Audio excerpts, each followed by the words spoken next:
Hello everybody, how you doing? I'm here on the, it's the second day after the fire. I guess it's the fourth. So we got surveillance going up there. Here's the Caterpillar.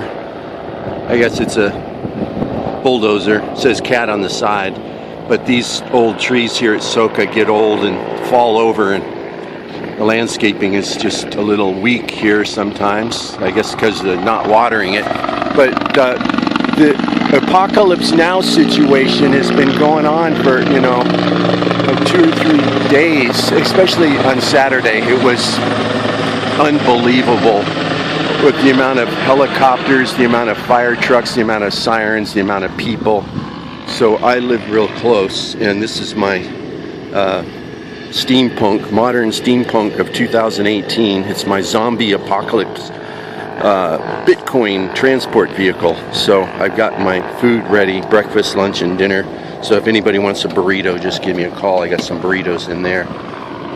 But it's an electric bike, and anyhow, I encourage anybody who's getting old to get an electric bike. And I've lost 20 pounds riding the electric bike.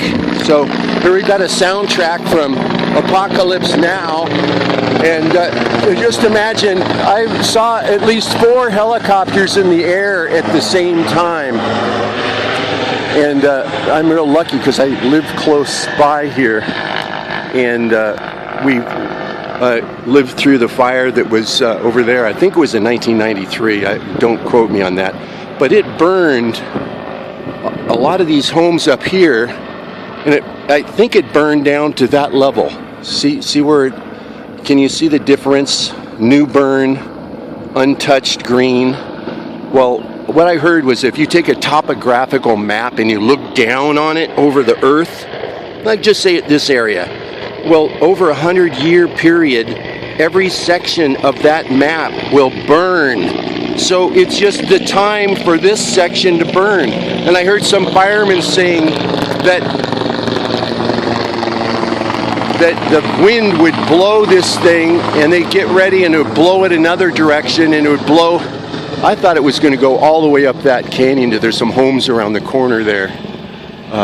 But anyhow, this is the aftermath. It burned right up to the edge here, stopped right over there, stopped right along this bike trail.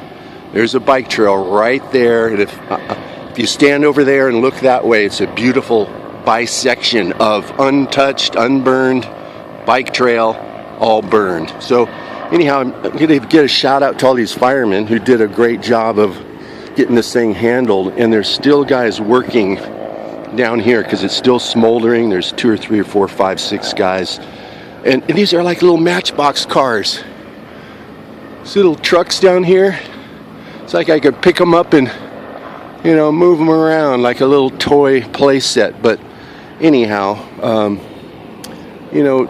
destruction is part of life. You see life and death all around us. So if you are interested in studying that and why God allows it, just look up the word theodicy, not theosophy, but look up the word theodicy, and let's talk.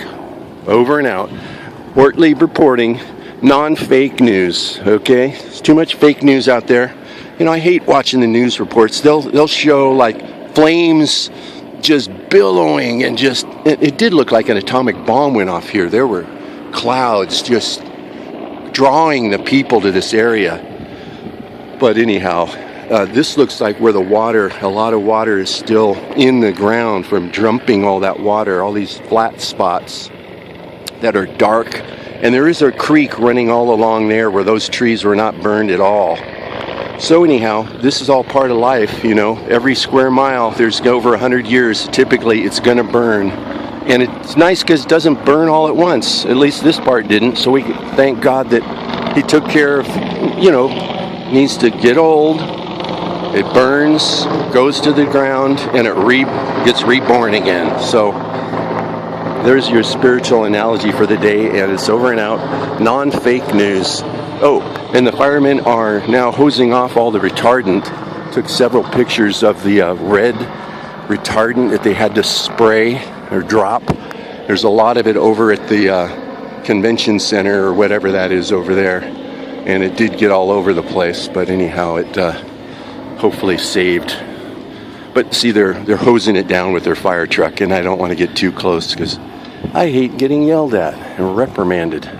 And believe me, I did think about flying my drone here a couple times, especially yesterday morning. Then when there was nothing in the air, I thought it was all done. But a little voice in your head, says you better not do it, or you'll be probably quickly.